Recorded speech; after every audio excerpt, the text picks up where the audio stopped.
Get your game face on. Get your game face on. G'day and welcome to the Gameface Footy Show for the Southern Football Netball League Division 4. My name's Russell Robertson and you aren't. That's Paddy Cook over there and I'm not him and he's not Will because that's Will Hunter there. We're going to talk everything Division 4. Can't wait to do that. That was really strange. Some top stories in this division. Huge win for Frankston and Lyndhurst. Wins, I should say. And a thriller at Hallam. Before we talk about that though, guys, let's go to this man, Will Hunter, as we do a Gameface app update. To Division 4 and Moorabbin Kangas, they held off a fast-finishing Hallam to win by 5 points in a thriller down at Frawley Road. South Yarra Stars, Taz Merchant and Eamon Hanny, they celebrated their 100-game milestones with a 51-point victory over Dandenong, but with 33 scoring shots to 7, look, they probably should have won by more. Frankston Dolphins and Lyndhurst, they had little trouble in dispatching Lyndale and CPL respectively. In the Rezzies, Lyndhurst's 29-point victory over CPL was by far the closest margin of the round, with the Dolphins, the Yarras and the Hawks all convincing winners. Lyndhurst and Frankston, they remain out in front in the senior ladder, while the Kangas win over Hallam moves them a game clear in fourth spot, an important one there. The Yarras 2s now jump into third place ahead of the Lightning, with the Dolphins still leading the way. Hamish Browning's 6 goals for Lyndhurst on Saturday closes the gap between he and CPL's Alex Wilson to 3, while Hallam's Greg Kerr booted 5 on the weekend in the reserves and is looking hard to catch at the top of the 2s table. Lockie Fielding's 7-goal best-of-field effort for the Dolphins gave him top spot in the weekly player rankings, with South Yarra's Zach Marr and Browning rounding out the top 3. Now remember, there's plenty more to see on the Gameface Record app, including all the latest news headlines, team lists and live scores for all divisions of footy and netball. So make sure you download the Gameface Record app for free from the App Store or Google Play. Get your Gameface on. Will doing his best impersonation of a weatherman/girl, whichever, weather person. Let's keep it very political and politically correct. Well done, mate. That was good. I like it. Thanks, mate. Big wins for the top 2 sides, boys. Talk me through it. Yeah, big wins both. Hang on, no, better excitement than that. I'm all up. Big wins for the top 2 sides, and you go, yeah. Come on, mate. I'm struggling with the man flu, mate. I'm struggling with the man flu. Need me to step up and get some excitement. Oh, if you can, that'd be greatly appreciated. It is a real thing. The man flu is a real thing. Did you know this? Yeah, it's debilitating. It's debilitating. We have a bigger receptor in our brains for this flu thing. I'm telling you, it's the truth, girls. Stop getting into us about it. It's real. Moving on. Big wins. Really hope the Dale watches this too, because I've got donuts from her. She ain't watching. She ain't watching. Linda, 4-8-32 to Frankston, 21-17, 143. Huge win. Huge win. Huge win, but it's what was expected. Frankston needed to bounce back and bounce back hard, and they did, and Lindale were just the poor side on the copying end, or on the receiving end of what they needed to do. Could have been an awful lot worse, so 21-17. Kick a little bit straighter, and that could have been very, very ugly. Yeah, that is a cricket score already. Lachlan Fielding, 7 goals, had a day out. It's been consistent. Yep. Super consistent this year. Repeatedly kicking big bags of goals, so big find for them. Big bags of goals. Lyndhurst 25-15, 165. I mean, they are rolling. They smashed CPL 8-6-54. And if you're a betting man, you'd put your house on them winning the premiership. I'll say that now. Gamble responsibly. Absolutely moz you. Hamish Browning, 6 goals though, and quite honestly, Lyndhurst, they are just looking ahead to September action, aren't they? I think so, and they're well placed. Obviously, Hamish Browning kicking bags every week, like Lachlan Fielding. Very handy to have him up front, but CPL, a bit of a worry. We expected them to obviously be a little bit better than they were this season, but they've had a few of these hidings throughout the year. Yeah, this one really caught me by surprise. Just on a side note, 8-6-54, not a bad score against Lyndhurst, but Lyndhurst 25-15, that's their highest ever score. That's huge. So and they're pretty defensive, Lyndhurst, aren't they, the way they go about it? So they don't often kick big bags. No. But Hamish Browning, I worked it out last year, I think.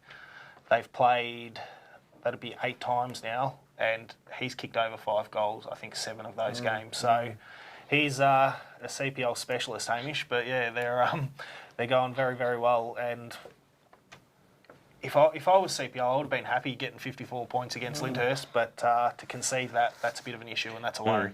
But you got to take the positives out of it. I mean, got to have something to hang your hat on a otherwise dark day. Yeah, you do. You do. They're not where we thought they would be, CPL. And I sat here last week saying that CPL always come at Lyndhurst and come at them hard, and they just didn't. So, yeah, interesting to see what happens with them for the back after the season. Well, both clubs, first and second, with a percentage over 200. Are these two the two grand final teams? I know you don't like to say even this close to finals time, but, I mean, really, they are just getting it done, aren't they? They are absolutely flying. We have South Yarra in third position, but I reckon those two are probably just out in front of South Yarra at the minute. They could change over the next 6 or so weeks. Well, for me, it's an interesting one. So I spoke with you before, Robbo, about this. Lyndhurst and Frankston play in the last round of the season, and then most likely they're going to play first round of finals. So if those two make the grand final, they're going to play each other 3 times in 4 weeks. If one side gets over the other side in those first 2 games, that could, you never know what's going to happen in that next game. So if one side, demoralises the other side in those 2 games, maybe one of them doesn't make the grand final. But from where we sit at the moment, those are the 2 best sides in the competition. Yeah. Like we saw the other week when Lyndhurst gave Frankston the old short back and sides. Yeah, exactly. Well, strange things happen in football, so you never know, and that's why we won't book anything or put any houses on anything. Hallam versus Moorabbin 9, 15-69 to 12-74. This was a good game of football. Absolute cracker. Good kicking's good footy. That's what they say. Did Hallam kick themselves out of it and ruin their opportunity, or did Moorabbin force them to kick from bad spots? Who knows? Yeah, well, the question is, can Hallam play finals? That's the big question. Are they good enough? I can't answer that. You probably can, Paddy. Go for your life. Right? I think they are good enough. I definitely think they are good enough. But it was a game they had to win, really. Absolutely. If that's what they, if they're positioning themselves for that 4th spot, they really had to knock over one of those contenders. Yep. And they fell at the hurdle. Well, So it'll be mentally. How do they rebound from this? Do they get together and go, okay, because 9-15, that's demoralising. We should have won that game of football. Something wasn't going right in the head. But do you go away now and on the training track, are your players incensed? Are they ready to turn that around into next week and use it for the rest of the year? Is that a capable? Can Hallam do that? That's the question. I would think that they would look at it and go that our best footy keeps us in every match. And obviously there's things they need to work on, but they're not... It's not the end of the world. It was a really important game for them, but there's still enough time for them to gain that back, and they've showed that they're right up to it. So, yeah. Their best is certainly good enough, but they're sort of a side that's let down by 15 minutes of poor footy. And I think on Saturday that sort of came early. Moorabbin got out to a handy lead, and full credit to Hallam, they clawed their way back into the contest and very nearly pinched it in the end. So, look, I don't think it'll be too disheartening for them, but an interesting question that Robbo posed about finals. I mean, they were level on points at the start of the week. Yep. Moorabbin now have a win and a little bit of percentage break ahead of Hallam, 6-6 and then 5-7. They're certainly in the mix, but they've got to start playing a bit more consistent footy. But you were saying just off air, you can't throw CPL out of the mix either. No, you can't. They've got, and without any disrespect to Lindale and Dandenong, but CPL have got those two in the next few weeks. I think, is it Frankston CPL have got this week? I'll have to look into that. Sorry, I haven't looked ahead. I have Frankston. Yes, they play CPL. Beautiful. There you go. I did my research once. Good job, Paddy. So it's another tough week for CPL coming up. You would expect, you can't count them out, but you'd expect Frankston to come at them pretty hard and walk away with that one. But the last few games for CPL will be huge, and with Lindale and Dandenong in that, there's 2 wins. Can they pinch another one against those sides and really throw themselves in the mix? I would expect that they can if they produce their best footy, but their best and their worst clearly is a long, long way apart at the moment. Yep. So. And 5 doesn't go into 4, so it'll be an interesting run home for those sides. Speaking of the best, boys, let's move into the Division 4 team of the week, and you can talk about each player if you like for a little bit. You've pulled together a pretty decent side there. Well done. I'll let you run through it from the back line all the way through to the interchange bench. Alrighty, Jesse Wallier from Lyndhurst in the back pocket. Liam Hickman from CPL. He's been super consistent for for the Lions this year, and Luke Long from Frankston Dolphins. And I'm going to rate the best names in each line. Okay, so there's some good names that I see. And in that line, I'm going to go with Luke Long. Luke Long, great name, well done. Yes, his mother's done him proud. From the half-back line, Zach Marr from South Yarra, Mitch Latimer from Frankston Dolphins, and Kevin Twite from Lyndhurst, brother of Jason. Well, I think Twite wins that one. That's quite a good name. Moving on. That was shocking, Robbo. Having said that, you don't often see blokes named Kevin these days. No, it's a name that's certainly gone out of fashion. So well done to you, Kevin, just for being named Kevin. I like it. Yeah. You're going to have your work cut out in this one. In the centre line, Tristan Pace from Dandenong, Ben Black from Frankston Dolphins in the guts, BB. and Stelly Slaughter from Moorabbin. Look, if it was Steel Slaughter, it'd be a hands down win, but it's Stelly. It's Stelly. I'd love to know what nationality that is. Maybe we'll get you out and find that out for me. Do you know? I'd have if I was to venture a guess, I'd maybe say Greek, but feel free to correct me if I'm wrong. Stelly Slaughter wins it there. BB's good, Ben Black. And Tristan Pace. Is he fast? Does it You'd work? hope so. You'd hope so. You should Fun know. on the wing. We found out last week that he's walking off the street and has been super consistent for them. So Yeah, well, you need more blokes like that. The Slaughterhouse 100%. wins that one. Moving on. The slaughterhouse.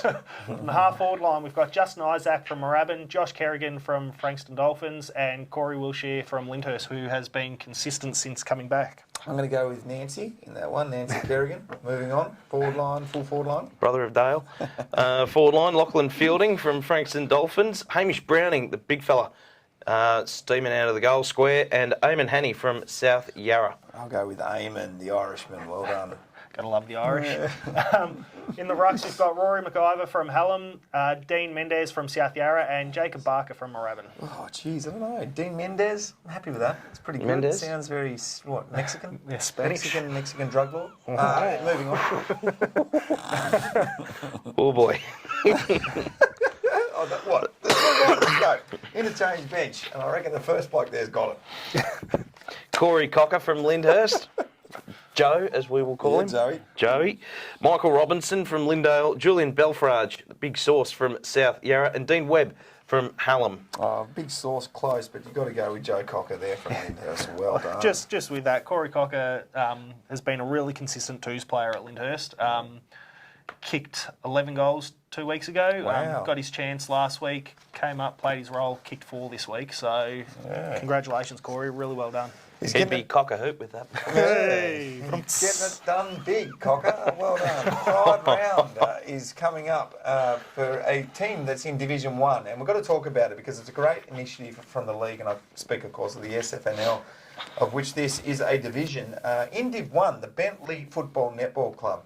They'll be wearing this jumper here, and I'll get you to hold that up for me, Will. The third annual league-wide Pride Round luncheon from midday will be happening down at the Bentley ground. And they'll be playing the Cheltenham boys. Bowie Stover, proud to play, and Lance Pachone will be there now. Lance Pachone, who I played against when he was in the Hawthorn Football Club, has been doing a lot of things in the mental health space over the years. Well done to him and what he does, because he had his own battles when he came out of his league days. I'm not 100% what's going on with Bowie. You know more about that, so perhaps I'll let you take over from here. But Bentley doing a fantastic thing, Will. Well, there's a fair connect between, the LGBTI inclusion and of course, mental health. So there's a really important aspect there. Correct. LGBTI plus community have significantly higher rates of depression and suicide. So very important to get around the sport. Then proud to play an organisation that really encourages... And that's Bowie. Bowie's involved with that one. Yep, Bowie Stover's involved down there. And they do some great work in helping clubs, provide safe spaces for people of all genders all and walks of life. We'll just leave it at that. Yep. I mean, walks of life, yeah. all backgrounds. This is the thing, Paddy, and we've been talking about this all day here at Gameface. Football clubs everywhere, because we're involved in football clubs, and we know that football clubs on the inside are very welcoming of anyone, everyone, anywhere. It doesn't matter who you are, where you come from, or what you look like, who you believe is a god. It doesn't matter. Come in and play football, but those that are on the outside of football clubs don't necessarily feel that way. So we're going to do everything we possibly can to prove that point. And I think the SFNL have done a fantastic job with this particular issue, the Pride rounds, the Pride round. The Bentley Division 4 and Division 8 They'll be wearing rainbow bids in the netball, Yep. which is fantastic. I Yep, think they're getting around there. They've got the gold padding rainbow arcs. Rainbow arcs for the 50. They've got the gold padding that'll be in the rainbow colours as well. Yep. Really sending a message. And the rainbow socks for the Chelt and Lyndhurst.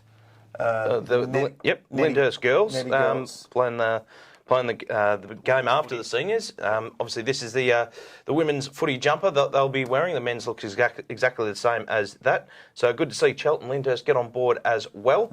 A fantastic initiative, obviously, from the league, and they've been real big on this from the outset, and they do a tremendous job. So well done to the boys at the Southern League HQ.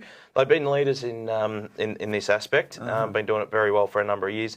The first league to adopt it league-wide, so it's tremendous, and definitely something to get around. So previously they've had all clubs wearing rainbow laces, and I'm sure that different clubs will sort of celebrate it in different ways. So make sure you get your club involved.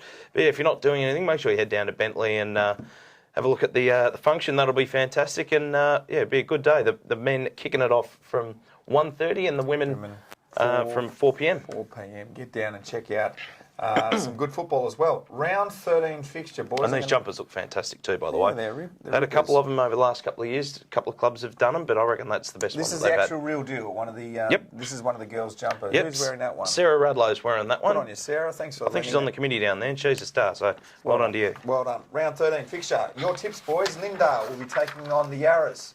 Who's going to win that one? South Yarra by how much? Yeah, right. By a bit, I think. Yeah, okay, we'll move on. Lyndhurst versus Hallam. This will be a little closer. I think so, but I think Lyndhurst obviously in some great form at the moment.